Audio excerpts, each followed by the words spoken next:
हनुमान जी ने कहा था पहले सतयुग था, उस सतयुग में उस समय में सबके अंदर धर्म था, इसीलिए उसका नाम कृतयुग पड़ा। सब धर्म युक्त आचरण करते थे, कोई एक भी नहीं था जिससे पापाचरण हो।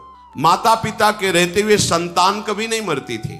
किसी भी अन्न का दूध का क्रय विक्रय नहीं होता था, बेचना खरीदना ये सब। अब जब त्रेता लगा तो उसमें एक चरण का धर्म का नाश हो गया। जब द्वापर लगा तो दो धर्म के चरण क्षीण हो गए। इसमें पूजा प्रधान।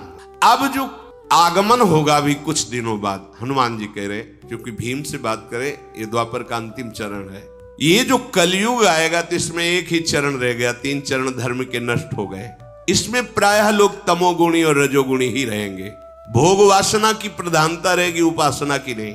व्याधि, आलस्य, प्रमाद, क्रोध, हिंसा, दोष, शारीरिक रोग, मानसिक रोग, भूख, प्यास, भय, उपद्रव, अशुभ प्रवाह होता रहता है। और कोई न कोई गंधर्व, कोई न कोई ब्रह्म ऋषि भगवान का चरित्र सुनाता रहता है हनुमान जी। ऐसे महाभागवत अद्वितीय है। प्रभु की सेवा प्रधान धर्म, रोम रोम में सिया राम जिनके बसे हुए। यत्र यत्र रघुनाथ कीर्तनम तत्र तत्र कृतमस्तकांजलिम वाष्पवारि परिपूर्ण लोचनम। बड़ी अपार श्रद्धा है महाभागवत। जो हनुमान जी को किसी शक्ति विशेष का रूप देख करके फिर वो ये बात नहीं समझ, महाभाव प्रेम प्लावित हृदय हर समय प्रभु के प्रेम में डूबे रहते हैं। इसलिए कदली वन में एकांत, कभी भगवान के चरित्र को सुन रहे हैं, कभी भगवान के नाम कीर्तन में, कभी रूप में, कभी उनके लीला गुणों में डूब करके अशुभ प्रवाह करते हैं। भीम जी बार बार स्पर्श कर रहे तो बहुत सुख मिल रहा है। महाभागवत के स्पर्श से परम सुख मिलता है। भीम जी के भी आंखों से अशुभ प्रवाह हो रहे, क्योंकि रंग चढ़ता है ना। बार बार हनुमान जी के चरणों में प्रणाम करते, फिर खड़े हो जाते, फिर दर्शन करते, फिर प्रणाम करते। आहा, आज मेरे समान कोई बड़ भागी नहीं भीम जी के, क्योंकि आज मुझे महाभागवत ज्येष्ठ भ्राता महाबली हनुमान जी का दर्शन। आपने मुझ पर बड़ी कृपा की, अपना जान करके आपने दर्शन दिया। अब एक प्रिय कार्य आपसे कराना चाहता हूं। मेरे हृदय में जब मैं आपकी चर्चा सुनता तो ये लगता कि मैं अपने भ्राता का वो रूप कब देखूंगा जो लंका में प्रकाशित किया, जिस रूप में जानकी जी के सामने। जानकी जी से कह रहे थे कि आप चिंता न करो, वाल्मीकि रामायण में, ये आपका दुख देख करके कहीं मेरा क्रोध ना उमड़ पड़े। माँ, विनाश कर दूंगा इस लंका का यदि क्रोध आ गया, और मैं डर रहा हूं कि कहीं भगवान की आज्ञा का उल्लंघन न हो जाए। जानकी जी ने कहा, यही रखवाले इतने बड़े बड़े हैं कि बेटा आप उनसे पार नहीं पास। उन कहा, माँ यदि अपने हृदय में सुख धारण करो तो ये पुत्र आपको। जानकी जी ने, अति लघु रूप धरेऊ हनुमाना, पैठा नगर सुमिर भगवाना। एक डाल पे छोटे रूप में जैसे वानर रूप, ऐसे तो जानकी जी सो इतने विकराल भयानक दे। कनक भूधराकार शरीरा समर भयंकर, टांगों के नीचे लंका, वो भयानक रूप। और जब दहाड़ कर दे तो फट जाए आकाश, ऐसा अपार। कि जिनका छोटा करो ले सब देख ले, वो भयंकर। मैं एक और प्रिय कार्य कराना चाहता हूं। मेरे हृदय में बहुत समय से है कि मैं अगर कभी अपने भ्राता से मिला तो मैं वो रूप देखना चाहता हूं। मकराले समुद्र को लांग करके लंका में प्रवेश करना, लंका को भस्म करना, मैं वो आपका विकराल रूप देखना चाहता हूं। मुझे बहुत सुख होगा। वैसे हमारी आप पर बड़ी श्रद्धा भी, और आप मेरे बड़े भ्राता भी हैं, तो दोनों से मैं अधिकारी होता हूं। जब श्रद्धा प्रबल हो तो गूढ़ तत्व महापुरुष जन नहीं दुरा सकते। तो मेरी श्रद्धा भी आप पर प्रबल है और मैं आपका भ्राता भी हूं। हनुमान जी हंस पड़े, कहा, भैया नहीं नहीं, उस रूप को तुम्हारे देखने की सामर्थ्य नहीं है। कोई भी त्रिभुवन में उस रूप को देखकर धैर्य धारण नहीं कर सकता। और फिर वो समय कुछ और था, अब समय कुछ और है। छोड़ो वो बात। देखो, युग धर्म का प्रभाव होता है। हनुमान जी महाराज, वो त्रेता था, उस समय का प्रभाव कुछ अलग था। अब धीरे धीरे ये द्वापर का समापन होने जा रहा है, कलयुग आ रहा है, इसके प्रभाव से सब कुछ नष्ट हो जाएगा। अब वो मेरे में सामर्थ्य कहाँ कि मैं रूप दिखा सकूं। तुम ऐसा जैसे वो कह रहे थे मैं बूढ़ा हो गया हूं, कैसे उठूं, ऐसे ही छुपाना चाहते कि काहे को भयभीत हो जाएंगे अभी देख के। पर्वत, नदी, वृक्ष, सिद्ध, देवता, महर्षि, ये सभी युग धर्म का अनुसरण करते हैं। युग धर्म के अनुसार शरीर, बुद्धि, बल, साधना बल, इन सब में न्यून या अधिकता आती है। जैसा समय होता है उसके अनुसार। तुम मेरे उस रूप के देखने का आग्रह मत करो, क्योंकि मैं भी समय का ही अनुसरण करता हूं। अब वो समय नहीं रहा रूप दिखाने वाला। भीमसेन ने कहा, प्रभु आप ऐसा समय को क्यों इतना बलवान बता रहे हैं, आप तो सर्व सामर्थ्यशाली हैं। हनुमान जी ने कहा, तात पहले सतयुग था, उस सतयुग में उस समय में सबके अंदर धर्म था, इसीलिए उसका नाम कृतयुग पड़ा। सब धर्म युक्त आचरण करते थे, कोई एक भी नहीं था जिससे पापाचरण हो। मनुष्यों में सब धर्मात्मा थे और सब ध्यान परायण थे। सतयुग में प्रधान साधना ध्यान की थी। तदाकार वृत्ति प्रभु में कृतम एवं सर्व शुभम यस्मिन युगे कृतयुगे, जिसमें केवल शुभ ही शुभ धर्म में कर्म हो, उसका नाम कृतयुग मतलब सतयुग। कहीं भी किसी व्यक्ति में धर्म का ह्रास नहीं देखा जाता था। माता पिता के रहते हुए संतान कभी नहीं मरती थी, लेकिन समय का परिवर्तन सबका परिवर्तन कर देता है। धर्म का ह्रास होने लगता है, माता पिता के सामने बालक मरने लगते हैं। कृतयुग में कोई द्वेष नहीं करता था, भेदभाव नहीं था, किसी भी अन्न का दूध का क्रय विक्रय नहीं होता था, बेचना खरीदना ये सब। ये तो हम अपने बाल्यावस्था में भी ऐसे कुल में पैदा होकर दूध बेचता है, अपराध सा साबित होता था। गाय का जिसे दूध आदि ये तो व्यवहार में बंटता था। 8-10 जैसे गाय है तो आसपास के 2-4 लोग दूध ले जाना, मठा ले जाना, ये ऐसे व्यवहार में, बेचने का नाम नहीं। दूध घी बेचना मतलब एक तरह से न्यून माना जाता था, ये ठीक नहीं है, वो अपने धर्म से नहीं चलता, दूध बेचता है, ऐसा माना जाता था। इस युग में जो कृतयुग है, इसमें कभी किसी को रोग नहीं होता था, इंद्रियों का बल क्षीण नहीं होता था, क्योंकि कोई अधर्म नहीं करता था, कोई दोषों को स्वीकार ही नहीं करता था, किसी में दोष दिखाई नहीं देते थे, कभी किसी को दुख से रोते हुए नहीं देखा गया, सब धर्म परायण। किसी में घमंड नहीं देखा गया, किसी में धर्म विरुद्ध विकार नहीं देखा गया, कहीं कोई कलह विग्रह झगड़ा ये सब नहीं देखा गया। सब योग का आश्रय लेकर परब्रह्म परमात्मा भगवान श्री हरि के ध्यान में निमग्न रहना, सदा सबकी वृत्ति प्रभु में लगी रहती थी, सब प्रभु की सेवा में, सब सनातन धर्म के अनुयायी। अब जब त्रेता लगा तो उसमें एक चरण का धर्म का नाश हो गया। भगवान की उपासना भी त्रेतायाम यजते मखई, प्रधान यज्ञ क्रिया हो गई। पहले में ध्यान, दूसरे में यज्ञ क्रिया हो गई।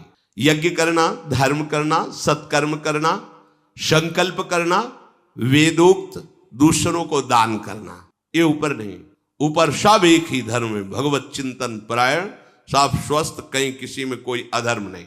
लेकिन त्रेता में ऐसा, त्रेता युग में दान, तपस्या, यज्ञ और धर्म युक्त आचरण पर क्रियापरायण। जब द्वापर लगा तो 2 धर्म के चरण क्षीण हो गए। इसमें पूजा प्रधान, ऋक यजु साम अथर्व वेद को 4 भागों में बांटा गया। बुद्धि का, सात्विक बुद्धि का धीरे धीरे क्षय होने लगा, जो दिव्य निर्णय कमजोर होने लगा।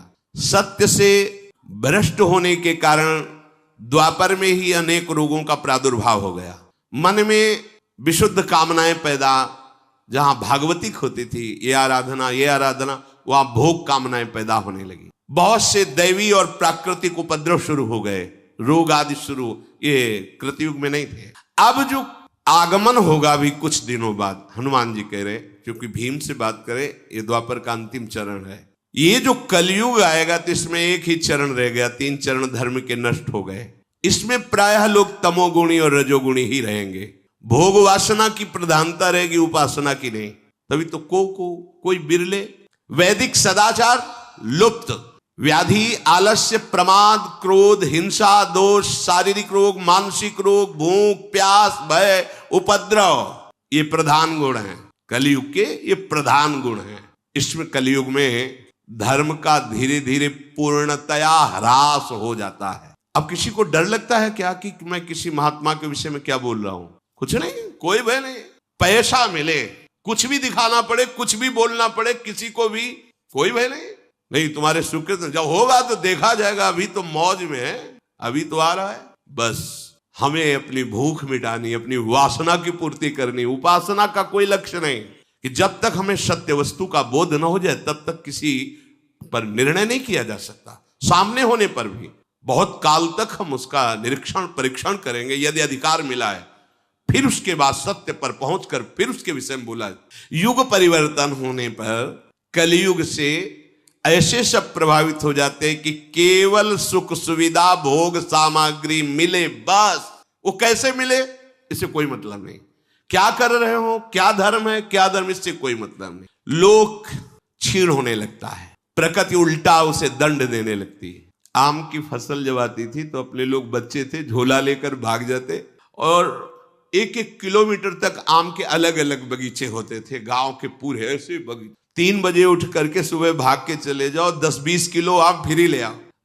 जैसे 4-5 बच्चे गए, अब रखवाले में बूढ़े दादा है, उनसे राम राम की, और आम बिनने आए होगे, नहीं हम तो अपने बगीचे जा रहे हैं। 4-5 दो उनको बातों में लगाए, 2 बिन लिए, फिर 2-4 भाग में कर लिए और भाग गए। मतलब स्वाभाविक, कहाँ वो बड़े बड़े वृक्ष, 1-1 गाड़ी आम गिरे, ऐसे वृक्ष बड़े बड़े वृक्ष कहाँ रह गए। जितने रसाल हैं, जितने रस वाले जो वृक्ष हैं, जो पूज्य वृक्ष हैं, वो अंतर्ध्यान हो, प्रकृति परिवर्तित होती चली जा रही। जब वर्षा होनी चाहिए तो बूंद नहीं, धूल उड़ रही है, और जब फसल पक के तैयार है तब वर्षा हो रही है, सब नष्ट हो रही है प्रकृति। क्यों? क्योंकि धर्म का ह्रास, युग का प्रभाव मनुष्य को कमजोर कर देता है। ये आगे जो कलयुग आने वाला है इसमें कोई चिरजीवी नहीं होगा। भारी तपस्या भारा, कितने साल को बोले 20 साल, क्या बोले high blood pressure, low blood pressure, 500 sugar, और कितना चाहिएगा बेचारा। अब तो यार दिखाई दे रहा है, केवल पैंट शर्ट दिखाई दे रहा है, उनमें जांग कितनी है तो समझे में नहीं आ रहा है। गांव में जैसे और खेत की रक्षा के लिए नहीं धोख खड़े किए जाते थे, ऐसे नजर आ रहे। हाँ मतलब वो चलते हैं तो बस वो कपड़ा ही हिलता नजर आता है टांगों का, वहां कोई कि भाई यौवन शक्ति से संपन्न तेजो में, ऐसा तो नजर नहीं आता है। क्यों? क्योंकि पिज्जा बर्गर खा करके और नाना प्रकार की कुविचार धाराओं वाले दृश्य देख करके वो अपने आप को खो रहे हैं। उनके अंदर संयम, जितेंद्रियता, पवित्रता, उसका परिणाम यह है कि नए नए बच्चे आकर प्रश्न करते हैं मैं आत्महत्या करना चाहता हूं, इतना कमजोर हो चुका हूं, इतना ग्लानि से युक्त हो चुका हूं। शास्त्र के द्वारा जब आप संयम से चलेंगे तो आपको दिखाई देगा कि आपका ये शरीर भी स्वस्थ है, आपकी मानसिकता भी स्वस्थ है, आपके विचार आपको प्रसन्न रखेंगे। जब अधर्म होगा तो सबसे बड़ा दंड जानते हो क्या मिलता है? विचार न्यून कर करके उससे नकारात्मक सोच में डाल दिया जाता है। ये पाप का फल है। विकार को जो हमारे हृदय में नाना, उनकी बढ़ोतरी, और विचार जो विकारों को दबाता है वो असमर्थ और निगेटिव चिंतन। निगेटिव, अगर पॉजिटिव चिंतन का भाव अंदर आ जाए तो बिना संपत्ति के आप सुखी रहेंगे। अगर निगेटिव चिंतन बना रहे तो दुनिया की संपत्ति है, पर नकारात्मक सोच वो तुम्हें मारे डाल रही, वो जलाए डाल रही। क्यों? क्योंकि धर्म नहीं है। आप प्रसन्न रहिए, आप देखिए संतुष्टायन केनवा, आप एकदम खिले रहेंगे। भारी से भारी रोग में आप एकदम आनंदित रहेंगे, न शरीर में न बाहर कोई अव्यवस्था नहीं, और वो जल रहे हैं। क्यों? क्योंकि अधर्म आचरण हो रहा है तो नकारात्मक सोच करके तुम्हें जला रही है। शत्रुदमन, अब तो हमारे पहले वाले रूप देखने की बात छोड़ दीजिए। भीमसेन ने कहा अब बहकाइए मत प्रभु, मैं बिना आपका वो रूप देखे संतुष्ट नहीं होऊंगा, आप कृपा करें और मेरे सामने वो रूप प्रकाशित करें। जब भीमसेन ऐसा कहने लगे तो भगवान मुस्कुराए और बहुत जोर से आवाज की, जय श्री राम। दृष्टि अंत ही नहीं नजर आ रहा है कि हनुमान जी का मुखारविंद कहां है। वो भयंकर रूप धारण किया, उनकी लंबाई चौड़ाई ऊंचाई तीनों चीजें नहीं देख पा रहे हैं भीम। कितना चौड़ा शरीर, कितना लंबा, भीम नहीं देख पा रहे हैं। कदली वन को लांघकर गंधमादन घुटनों तक आ गया। गंधमादन पर्वत, ऐसा नहीं है, गंधमादन पर घुटनों तक आ गया। हनुमान बोले बस करें या और बढ़ाएं। उनका इतना विशाल स्वरूप दे, लाल आंखें, विकराल दाढ़े, और उनकी श्वास ऐसी चल रही थी जैसे प्रचंड तूफान चल रहा हो। हनुमान जी की श्वास, भौहें तन गई क्योंकि विकराल रूप देखना चाहते थे, और पूंछ को हिलाकर जो फटकारा, ऐसा लगा कि आकाश फट जाएगा, ऐसी आवाज प्रकट हुई। हनुमान जी के सामने जैसे सहस्त्र सूर्य उदय हो गए, ऐसा तेज प्रकट है। पूरे कंचन वरण विराज सुविशा, सुवर्ण में मेरु पर्वत 4 लाख योजन का है, छाती के सामने है, और ऊपर हनुमान जी है। भीमसेन की आंखें बंद हो गई, घबराहट पैदा हो गई। हनुमान जी मुस्कुरा कर कहे कि मेरा ये स्वरूप अभी पूरा नहीं है, इतने में ही तुम्हारा हृदय घबरा गया, आंखें बंद हो गई। मैं इससे दुगना भी बड़ा हो जाऊं, मैं जितनी भावना करूंगा मेरा रूप उतना ही बड़ा होता चला जाएगा। जैसा मैं सोचता हूं वैसा ही उसी समय रूप धारण कर लेता हूं। भीमसेन जी ने देखा कि सुमेरु पर्वत को भी लांग करके ऐसा भयंकर रूप। भीमसेन घबराहट से बैठ गए, मतलब धरती को पकड़, केवल देखने मात्र से। फिर धीरे धीरे हिम्मत के हाथ जुड़े और खड़े होकर कहा, हे महाभागवत, मेरी अब सामर्थ्य नहीं है, आप अपने रूप का स्मरण कीजिए, मैं इस रूप को नहीं देख पा रहा हूं। घबरा गए जैसे अर्जुन जी, प्यारे लाड़िले कृष्ण सारथी बने बैठे हैं। हे कृष्ण, हे सखे, ऐसे बात करते हैं। बताते बताते फिर कहा, देखो मैं कौन हूं जो अब समस्त दिशाओं को आच्छादित करके विकराल रूप। आप कौन है प्रभु? बोले, बढ़ा हुआ काल का भी महाकाल। ऐसे अर्जुन पसीना पसीना कांप गए। तुम आदिदेवा पुरुषा पुराणा तुमस्य विश्वस्य परम निधानम वितासि वेद्यम परमम च धाम त्वया ततम विश्वमनंत। कांप रहे अर्जुन, महाबली अर्जुन, दिव्य गांडीव धनुषधारी, दिव्यास्त्र वेत्ता, भगवान के रूप को देखकर कांप रहे हो। कह रहे, संवरण कीजिए, मेरी सामर्थ्य नहीं कि मैं आपको देख पाऊं। ऐसे भीम जी हनुमान जी से, प्रभु मेरी अब नेत्रों में सामर्थ्य नहीं रहेगी कि मैं आपके स्वरूप को देख सकूं। अप्रमेय ये पर्वताकार शरीर। तो जब समुद्र लांगे थे, हनुमान जी को एक बाल्यावस्था में विनोद में साप मिल गया था। इनका स्वभाव ही था, इधर मारा वो वृक्ष टूटा, इधर तो ऋषि का आश्रम सब विध्वंस हो गया था। खेल खेल में कोई गुस्सा नहीं। तो उन्होंने कहा कि जब तुम्हें तुम्हारे बल की कोई याद दिलाएगा तब तुम्हें आएगा, नहीं तुम अपने बल का विस्मरण। ऐसा जब समुद्र पार होना तो चुपचाप शांत खड़े, सब अपनी अपनी बातें कर रहे थे। जामवंत जी ने देखा हनुमान जी तो कहा, चुप साधि रहा बलवाना, आप तो कुछ बोल ही नहीं रहे हो। अरे आपका अवतार ही हुआ है भगवान की सेवा के लिए, आप मौन धारण। जब होश दिलाएगा तब। जेहगिर चरण दे हनुमंता, चले सुगा पाताल तुरंता। मारा ठसक तो पर्वत पाताल को चला गया। जिम अमोघ रघुपति कर बाना, यही भांति चले हनुमाना। जैसे भगवान की सारंग धनुष से छूटा हुआ बाण अमोघ, ऐसी गति हनुमान जी की। हम ऐसे स्वामी के सेवक हैं। ये लाड़िले तो हैं ही, पर ये इसीलिए सम्यक शास्त्रों का ज्ञान होना चाहिए। सेवक वाणी की फल स्थिति में लिखा हुआ है, सेवक वाणी जू अति अगाध मत गूढ़, बिरलो कोई समुझई हित मार्ग आरूढ़। हित मार्ग आरूढ़ भाव भागवत मिले सब, चार वेद सुस्मृत जो चार अवगाह ले जब, तब पावे सेवक हृदय।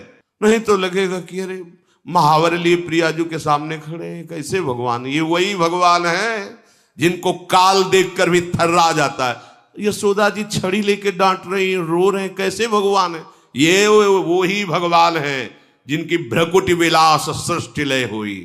सेवक जी कहते हैं, राधा वल्लभ भजत भज भली भली सब होए, भीर मिटय भट जमन की, भय भंजन हरि सोए। ये भय भंजन हरि सोए, भरम भूले भटकत कत। ये लाडले फूलों से खेल रहे हैं, लेकिन है कौन?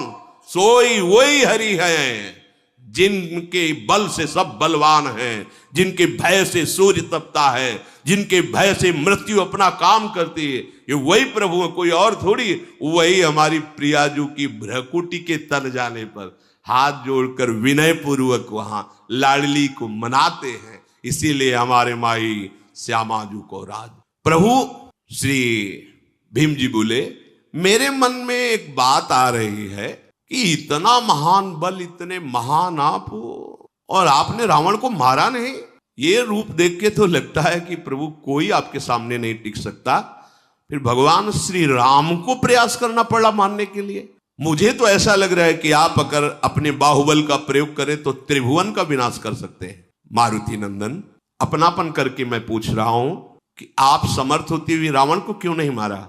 सियाजू को क्यों नहीं वापस ले आए? भीम के ऐसा कहने पर कपिश्रेष्ठ हनुमान जी मुस्कुराते हुए बोले, सेवक का परम धर्म है कि स्वामी का यश हो, ऐसे ही कार्य करना चाहिए। बड़ी गूढ़ बात, ज्ञानी नाम अग्रगण्यम। सेवक का परम धर्म है ऐसे ही आचरण करे, बर्ताव करे, जिससे उसके स्वामी का यश हो। तुम ठीक कह रहे हो, ये अधम राक्षस रावण मेरे सामने भुनगे के समान था।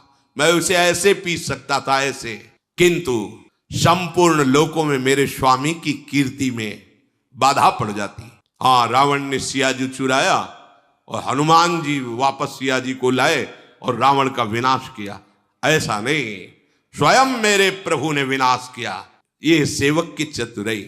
जब वापस लौट करके लंका से आते हैं तो एक सुग्रीव जी का बगीचा था जिसमें मनमानी सब फल पाते हैं। सूचना पहुंची कि पहरेदारों को भी पीट करके जितने भी आपके प्रधान वो सब फल खा रहे हैं। सुग्रीव जी आनंदित हो गए। बिना राम काज किए उस फल नहीं खा सकते थे हमारे सेवक जन, इसका मतलब राम काज हो गया। किसने किया? बोले मारुति नंदन हनुमान। सामने देखा आ रहे, मुख प्रसन्न तन तेज विराजा, समझ गए कीनेस रामचंद्र कर काजा। भगवान राम भी खड़े हो, सम्मान के लिए नहीं, जैसे माँ अपने बेटे को गले लगाने के लिए खड़ी हो जाती, ऐसे हनुमान जी को गले लगा, हाथ पकड़ा, अपने आसन पे बैठा। ऐसे हनुमान जी सड़क के चरणों में बैठ रहे।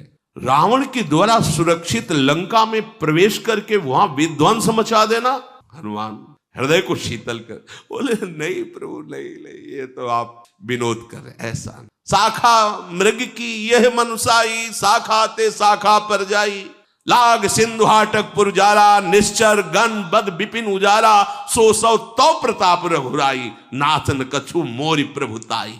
प्रभु हमारी तो ताकत इतनी, एक डाल से दूसरी, मुझ बंदर की ताकत क्या कि समुद्र लांग कर जाना और रावण जैसे राजा के सुरक्षित राज्य में प्रवेश कर आग लगा देना, विध्वंस मचा देना। वहां मैंने देखा ये सब राम प्रताप कर रहा है, वहां मैंने आपकी कृपा को देखा, प्रभु आपका प्रताप ये सब कर रहा था, ऐसा नहीं। बोला बचन विगत अभिमाना, ये महामहिमा होती। हाँ प्रभु हम गए, ऐसा नहीं। सेवक वही जो स्वामी की यश कीर्ति को फहराए, कहीं भी मान हृदय में स्पर्श न करे। श्री रामचंद्र मेरे आराध्य देव, मेरे प्राण प्रीतम प्रभु हैं। सेना सहित जब रावण का वध किया, सीता जी को वापस लाए तो उनकी कीर्ति हुई, मेरे स्वामी की कीर्ति हो, यही हमारा परम धर्म है। नहीं तो रावण मेरे लिए भुनगे के समान था। उस रूप में कह रहे हनुमान जी। बालक ही थे ना, वो माँ से कहा माँ मुझे भूख लगी है, कुछ खाने को दो। तो बोले जो लाल फल, सुबह का टाइम था, वही पाना, मतलब मीठा लगेगा, अच्छा रहेगा। तो आकाश की तरफ देखा तो लाल लाल अरुणोदय हो रहा था, भगवान सूर्य लील गए। अरे सब देवता प्रकट हो गए, महाराज ये कोई फल है खा ले। बाल्यावस्था में सूर्य भगवान को मुख में, महाबली महाप्राज्ञ, तुम अपने भाई का प्रिय एवं हित करने में तत्पर रहो। हनुमान जी ने भीम से कहा वायु देवता सदैव तुम्हारी सुरक्षा में है, तुम उनके पुत्र हो। मैंने इसलिए यहां रोका है कि आगे सौगंधिक वन ये दिव्य देवताओं द्वारा, बड़े बड़े ऋषि मुनियों द्वारा सेवित है, कहीं ऐसा ना हो जाए कि तुम्हारे द्वारा अपराध बन जाए, कोई ऋषि शाप दे दे।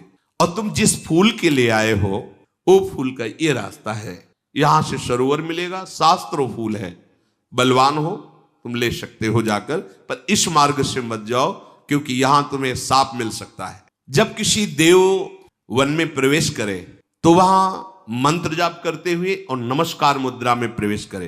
तुम यहां ना मंत्र जाप कर रहे थे ना नमस्कार मुद्रा थी, बल ऐसा नहीं। आगे जो देव मार्ग में ऐसे नहीं चल, जैसे गुरुजनों के पास जैसे जाया जाता है, उनकी डेवड़ी से हाथ जुड़ गए, ग्रीवा झुकी, बिल्कुल दैन्य एक तिनके के समान दासत्व भाव लेकर जाया जाता। ऐसा थोड़े कि वहां और थोड़ा हिड़ा के छाती ऐसे के हमें क्या कमी, ऐसा नहीं। जितना झुकोगे उतना उठ जाओगे और जितना उठोगे उतना झुक जाओगे। ये ऐसे दरबार है आराध्य देव का, गुरुदेव का, महापुरुषों का। यहां जितना झुकोगे उतना उठ जाओगे और जितना उठोगे उतना झुक जाओगे। बस देखना है, ये जो तुम दुस्साहस कर रहे थे ठीक नहीं है। हनुमान जी ने धर्म का पालन करो, स्वधर्म में स्थित रहो, श्रेष्ठ मार्ग पर चलो। धर्म को जाने बिना कोई भी कार्य नहीं करना चाहिए, पहले जानना चाहिए कि धर्मयुक्त है मेरे लिए कि नहीं। हे भीम, मैं तुम्हें बता देता हूं कि बिना ज्ञान वृद्ध महापुरुषों की सेवा किए बृहस्पति जैसे विद्वान के लिए भी तत्वबोध होना बहुत कठिन है। हनुमान जी महाराज कह रहे, ना ही धर्मज्ञ विज्ञाय वृद्धानुपसेव्य च धर्मार्थी वेदितुम शक्यो बृहस्पति समैरपि बृहस्पति के समान ज्ञानी हो तो भी उसे तत्वबोध नहीं हो सकता जब तक वो ज्ञान वृद्ध तत्वबोध प्राप्त किए महात्मा का। इस मार्ग में, भगवत मार्ग में अवस्था का सम्मान नहीं होता, स्थिति का सम्मान होता है। 16 वर्ष की अवस्था सुखदेव जी की है, 10,000 वर्ष तपस्या करने वाले महात्मा सब खड़े हो। उसमें भगवान श्री कृष्ण द्वैपायन व्यास जी भी हैं, वशिष्ठ जी भी हैं, बड़े बड़े महापुरुष सब। भगवान व्यासदेव जी के पिता श्री पराशर जी भी हैं। क्यों? सुखदेव जी गर्भ से ही बोध संपन्न महापुरुष है, गर्भ से ही महान वैराग्य युक्त है। तो यहां वयोवृद्ध नहीं, ज्ञान वृद्ध, जो तत्व बोध प्राप्त किए। अभी मानो आपको दिखाई दे रहा है कि वो 25 वर्ष की अवस्था का, लेकिन पूर्व में उसकी कैसे भजन शैली पूर्व जन्म में रही।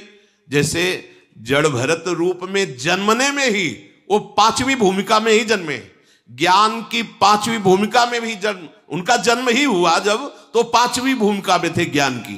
अब अवधूत जड़वत स्थिति उसी समय से। अब कोई कह दे जन्म पूर्व में हुआ है ना भजन, गंडकी नदी में पहले भरत रूप में भजन हुआ, फिर हिरण रूप में भजन हुआ, परिणाम हुआ, अब तीसरा जन्म हुआ तो बोध संपन्न महापुरुष, ज्ञान की ऊंची भूमिका में विराजमान महापुरुष। तो उसमें अवस्था नहीं देखी जाती, स्थिति।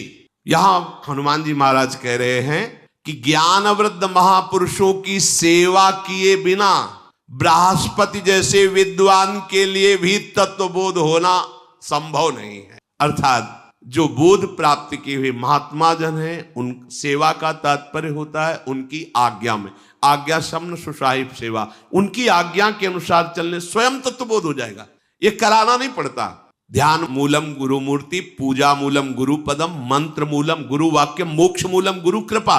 उनकी कृपा से तत्वबोध स्वाभाविक हो जाता है, भगवत प्रेम स्वाभाविक बढ़ने लगता है, बस उनकी आज्ञा पे चलना है। तदनंतर श्री हनुमान जी महाराज ने भीम की प्रार्थना से अपने स्वरूप का संवरण किया और भीमसेन तत्काल जो घबराहट हुई थी, भय हुई थी, उससे मुक्त हुए। बड़ा आनंदमय अनुभव हुआ।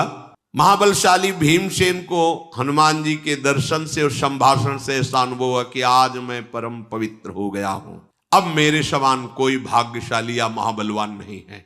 क्योंकि जिसके भ्राता ऐसे महान भागवत और महान बलशाली। हनुमान जी ने अपने प्रेम भरे नेत्रों से गदगद वाणी से भीम से कहा कि भीम अब तुम वापस चले जाओ और बातचीत के प्रसंग में कभी किसी को मेरे इस स्थान का परिचय मत देना। मैं इस स्थान पर रह रहा हूं ऐसा किसी से मत कहना। अब तुम्हें जो प्रिय हो मांग लो, क्योंकि मेरा दर्शन व्यर्थ न जाए। कोई वरदान जो तुम्हें प्रिय हो। तो कहा प्रभु मुझे अपने बड़े भाई कहने का सौभाग्य आपको मिला, इससे बड़ा वरदान मैं क्या मांगू। और मैं ये जानता हूं कि आपके बल से जो मुझे प्राप्त करना है वो सब मैं प्राप्त कर लूंगा, अर्थात धृतराष्ट्र के पुत्रों का वध और सिंहासन पर, ये तो आपकी कृपा से मैं प्राप्त कर लूंगा।